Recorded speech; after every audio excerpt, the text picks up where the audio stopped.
বেঙ্গলোর গুন্ডাইন বার হইছইন। আমরা আসামের মানুষ বেঙ্গলোর থেকে বাগো গুন্ডাইনটোর কারণে থাকতে পারতে নাই, বুঝছো নি? গুন্ডাইনতে মানুষ ধরিয়া নিয়া তারা ফিটিতরা খুব বেশি মাত্রা, বুঝছো নি? আর গুন্ডাইনতে নিয়া গরম দেখাইতরা, ওলা মারমু হলা মারমু হতা করমু। তারা সরি বরি এই সেই কই লইতরা। তারা কইতরা আমরা কাছে টেকা আছে, পয়সা আছে, গাড়ি আছে, ওতা আছে, হতা আছে, কত রকমের তারা জগতরা। তা খাস করি আমরা আসামের মানছে বেঙ্গলোর থাকতে উঠতে ইত্যা না, বুঝছেন? বেঙ্গলোরের যে পরিস্থিতি লাগাইছেন, তারা বেঙ্গলোরের ডন হয়ে গেছেন।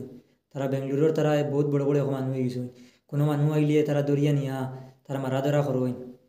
তো এই জিনিসটা তারা কেতার লাগে করবেন, এই জিনিসটা সহি না কেতা কোথায় আপনারা? তা তারা ঠিক কথা নি।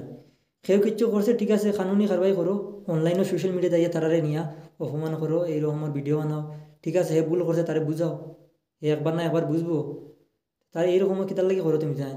তোমাদের সোশ্যাল মিডিয়া তোমাদের মানুষে সাপোর্ট করতেন, তুমি কথা করবার লাগিনি। হেনরে মারি লিবে, হেনরে ধরে লিবা। তোমার আই শক্তি আছে, টেকা আছে, ফাবার আছে, খাই দিছো তুমি বেমার হয়ে যাও, শক্তি কামাইতো না, সেতুও কিতা করবা? খাস করে আমরা আসাম মানুষ বেঙ্গলুরু আসো, বুঝছো নি? বালা হয়ে যাও না, বেঙ্গলুরু থাকতে পারতো না, যে অবস্থা শুরু হয়েছে, বুঝছো নি? তা বহুত বেহল লাগাই দিয়েছেন তারা বেঙ্গলুরু। আই যেইন মায়ের করবেন, খাইল হেইন মায়ের করবেন, আই যেইন দরিয়া লিয়া যাইন হেনরে নিয়া কইন আমি মারিলিমু ধরিলিমু, এই করিলিমু সেই করিলিমু, এটা ঠিক নিয়ে কৌসাই, এটা করিও না। আপনারা কৌসাই জিনিসটা কমেন্ট করিয়া, এটা তারা কিতা খতরা সহি খতরা না কিতা বালা।